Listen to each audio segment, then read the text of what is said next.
وقالوا لإخوانهم إذا ضربوا في الأرض أو كانوا غزا لو كانوا عندنا ما ماتوا وما قتلوا ليجعل الله ذلك حسرة في قلوبهم والله يحيي ويميت والله بما تعملون بصير. ولئن قتلتم في سبيل الله أو متم لمغفرة من الله ورحمة خير مما يجمعون. ولئن متم أو قتلتم لإلى الله تحشرون.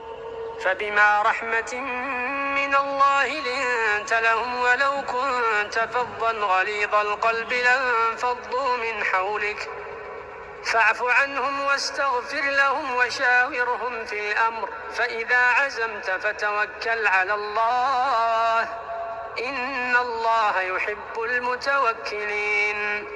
إن ينصركم الله فلا غالب لكم وإن يخذلكم فمن ذا الذي ينصركم من بعده وعلى الله فليتوكل المؤمنون. وما كان لنبي أن يغل ومن يغل يأت بما غل يوم القيامة ثم توفى كل نفس ما كسبت وهم لا يظلمون. أفمن اتبع رضوان الله كمن باء بسخط من الله ومأواه جهنم